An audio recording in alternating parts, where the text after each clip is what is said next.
When I got the panic phone call that my wife was being forcibly removed, literally dragged, from her own mother's wake by HOA security, I thought I'd misheard. That is, until I arrived and saw her sitting on the sidewalk, sobbing, her funeral dress torn, mascara streaked down her cheeks. I asked who gave the order. A smug woman in stilettos pointed to herself and said, "I did. HOA rules are rules." Shame she didn't recognize me. I'm the state attorney general, and I don't let things like this slide.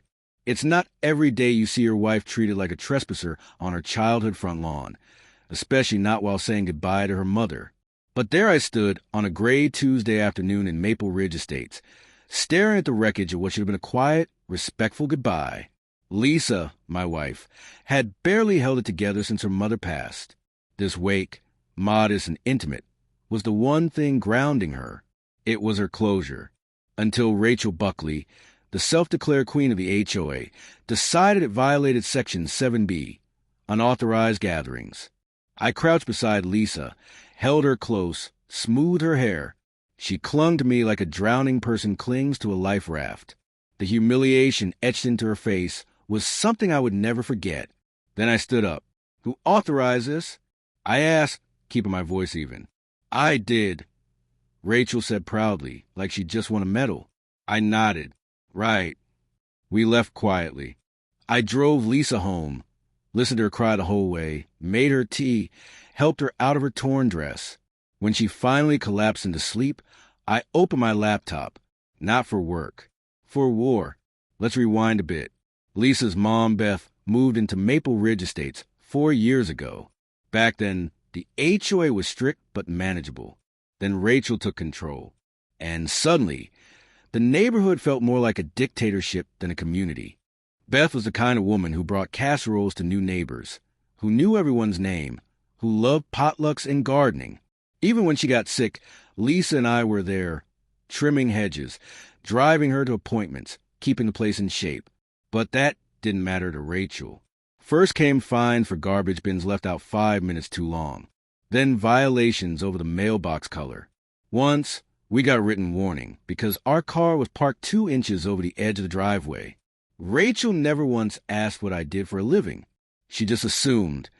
Khakis, collared shirt, clean car? Must be some middle manager. She never realized I was the newly elected state attorney general. That made this more than personal. It made it legal. I read every bylaw, every statute, every line of HOA documentation. I wasn't seeking revenge. I was searching for leverage.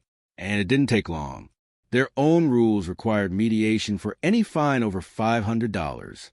There had been none. Their security had no licensing or credentials, no permits, no legal standing. The moment they laid hands on Lisa, they opened the door to a civil suit. But I didn't act. Not right away. Because Rachel thrives on confrontation. She feeds on drama. What she didn't expect was silence, strategy, patience. I let the incident simmer while quietly gathering everything I needed. Requests went out. Filings were checked. Anonymous complaints were filed. By the end of the week, the HOA was legally exposed like a house with no walls. And then Lisa received a letter, delivered by hand. A $1,250 fine for hosting an unregistered gathering. Due immediately. No mediation. No appeal. Lisa sobbed. That was my breaking point. I wasn't going to play defense anymore. If Rachel wanted a legal war, I was going to bury her under the same bylaws she used to bully grieving families. But just as I was about to file the first motion, there was a knock at our door. I opened it to find Mark, the HOA treasurer, standing there looking like he'd seen a ghost. He glanced over his shoulder, lowered his voice, and said, "I think you should know something's not right with the books." I think Rachel's covering it up. That's when I realized this wasn't just about revenge. This was going to be much, much bigger. Mark didn't step inside right away. He hovered like a man deciding whether he was about to confess a sin or become an accomplice. I just raised an eyebrow and waited. Silence does strange things to guilt. It invites it to speak. Sure enough, Mark leaned in and whispered, "I think she's been skimming money. Beautification funds. It's not adding up." Then he rubbed his hands together like he regretted saying anything at all. I opened the door wider. He stepped in like the floor might bite him, then perched nervously at the edge of the couch. In the next 20 minutes, I got the whole story. Mark, the meekest member of the HOA board, had been seeing budget discrepancies for months. New flower beds that cost $10,000. Landscaping projects that were never completed. Security upgrades that amounted to 2 walkie-talkies and a plastic sign. Anytime he asked questions, Rachel shut him down, told him it was above his pay grade, warned him to stay in line or risk being voted out. But it wasn't just the financials. What really got my attention was this. Apparently, Rachel had personally authorized the physical removal of residents. No vote, no legal review, just a scribbled note giving a few retirees in polos the go-ahead to manhandle neighbors for not filing proper paperwork. I had gone into this expecting a petty power grab, a slap on the wrist, maybe some public embarrassment. Now I was looking at financial mismanagement, potential embezzlement, unauthorized use of force, and a frightened board member whispering it all in my living room. That wasn't a crack in the dam. That was the start of a collapse. I thanked Mark for his honesty and promised him his name wouldn't come up. He looked relieved, terrified, but relieved. As he left, he said something that stuck with me. She thinks she's untouchable because she's never been challenged.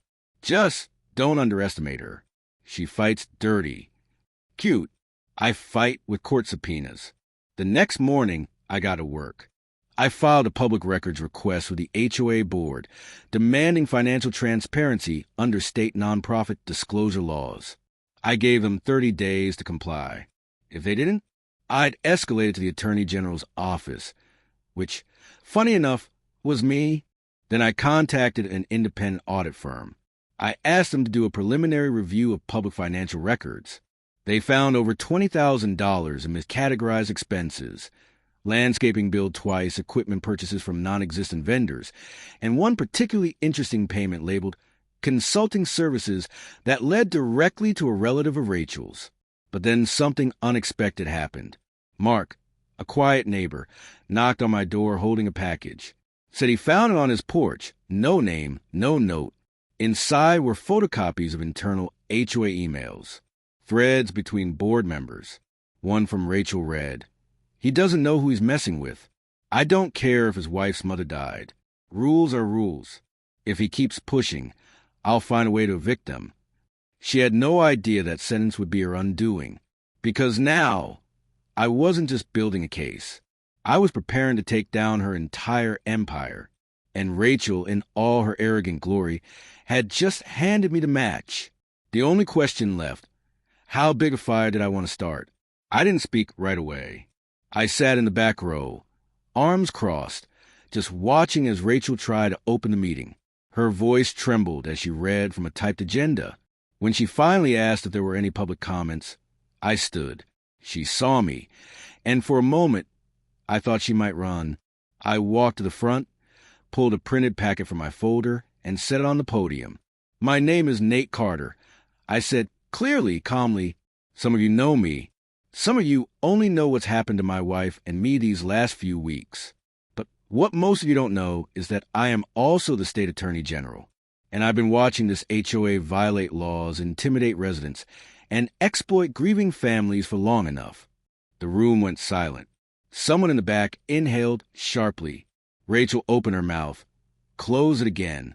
She looked like someone watching their world fall apart in slow motion. I continued, laying out the findings, the misuse of funds, the illegal fines, the unlicensed security, the threats. And then I looked her dead in the eye. "You had the audacity to have my wife dragged out of her mother's wake. You thought you could hide behind rules, behind process. But rules only protect the people who follow them. You didn't follow them. And now, you're going to be held accountable." I left the packet on the table and walked out. I didn't need to stay. The seeds were planted. The machinery of justice was already in motion. Later that night, as I poured myself a scotch and watched Lisa finally smile again, I got a message from Mark. Rachel had stepped down, effective immediately. She was moving. I looked out the window toward the community center, its light still glowing in the distance. One more queen off the board. And just like that, peace returned to Maple Ridge. The violations stopped fluttering across lawns. The daily patrols disappeared. No more email blasts about flower pots or mailbox colors. No more threats taped to doors. Rachel vanished as suddenly as she'd taken power. Her house went dark. A for sale sign popped up within days. Some said she moved in with family. Others claimed she was hiding out with that landscaping nephew of hers. I didn't care. Her chapter was closed. But the damage wasn't just legal. It was emotional. Lisa had spent weeks in a fog of grief, twisted further by Rachel's cruelty. But now, for the first time since that awful day, I saw the light returning to her. Not all at once, just a little at a time. She started tending her mother's garden again, flipping through photo albums without breaking down, sitting on the porch with her coffee, no longer flinching when someone passed by. We were healing, and slowly, surely, Maple Ridge began to feel like a community again. Not a kingdom, not a battleground, but home. One afternoon, she asked me if it would be okay to host a small gathering at the house.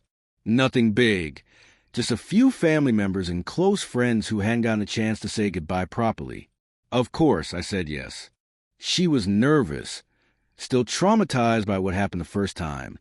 But this time, there was no HOA, no fines, no threats, no patrols, just neighbors showing up with casseroles, folding chairs, and quiet respect.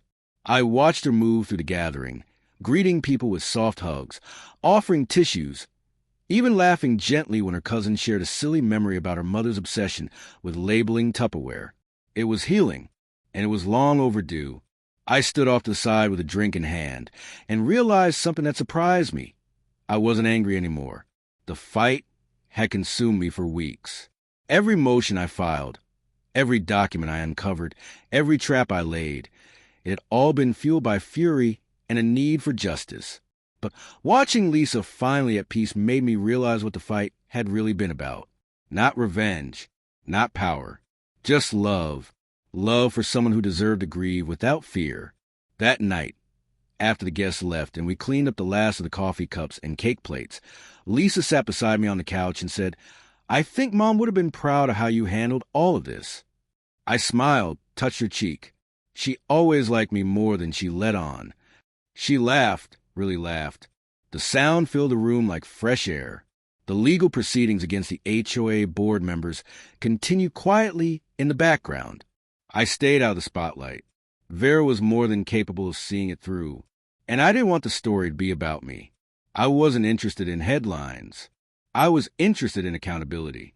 A few weeks after Rachel's resignation, the court approved the HOA's dissolution under resident petition. 78% of homeowners signed to disband it permanently. In its place, a simple neighborhood committee was formed. Informal, voluntary, no fines, no overreach, no bylaws thicker than a phone book, just people agreeing to be decent to one another. They asked if I wanted to serve. I politely declined, told them I preferred to stay in the background, maybe offer legal advice if needed. But otherwise, I'd rather mow my lawn without someone measuring it afterward. There was one final act to this saga, and it came unexpectedly. I was walking past Rachel's old house one afternoon, sipping coffee, when I noticed a moving truck outside. The new owners were unloading boxes, cheerful and relaxed. I introduced myself. They welcomed me like we'd been neighbors for years. Said they were glad the place was peaceful now. I smiled, nodded, and before I walked away, handed them a small gift bag I'd been saving. Inside, a copy of the State HOA Compliance Handbook, a neighborhood contact sheet, and a handwritten note that said, "Just in case." A little joke, a little reminder, a little insurance policy. That weekend, a new neighborhood bulletin board went up by the mailboxes. No logo, no HOA stamp, just a wooden frame, and a corkboard inviting announcements. The first post was from Lisa, a photo of her mother's garden, now in full bloom with a caption, "In memory of Beth. Thank you to everyone who helped bring peace back to this place." It made me choke up, not that I'd ever admit it out loud. Neighbors added their own notes. Kids selling lemonade, a lost cat notice, an invite to a potluck. It finally felt like a neighborhood again, not a regime. A few weeks later, I was invited to speak at a local conference on legal overreach by private entities. I declined, told them I was taking time off to focus on my family. But I did send them one sentence they could quote. Rules should protect people, not punish them. That evening, Lisa and I sat on the porch, her head resting on my shoulder, the air warm and still. I looked out the street where it had all started, where my wife had once been humiliated in the worst moment of her life. Now that same street was quiet, peaceful, free. I didn't need revenge. I didn't need celebration. I had something better. I had closure. Just as I was about to head inside, a car rolled slowly past the neighborhood. The driver scanned the houses like they were remembering something. The windows were tinted, but the silhouette looked familiar. Hair up in a tight bun, shoulders stiff. The car didn't stop, just coasted by. Maybe it was Rachel. Maybe it wasn't. Either way, I wasn't worried. Because if she ever dared to come back, she wouldn't be facing just me. She'd be facing an entire neighborhood that had finally learned how to stand up for itself. Karen's legacy was forever tarnished, not by a confrontation, but by the quiet power of a community that stood up to protect its history, its roots, and its people. Her story became a cautionary tale about the dangers of unchecked power and the importance of remembering what truly matters. As for the Becker well, it stood strong. We continue to honor it. And when new families moved into the area, I made sure to tell them the story of the well in the town. Brookhaven had grown, evolved, and learned to appreciate the past without letting it hold them back. And that was a real victory, one that would never be bulldozed by an HOA or anyone else who thought they could erase what truly mattered. Thank you for watching Untold Realites. Don't forget to subscribe for more. Thumbs up and comments below.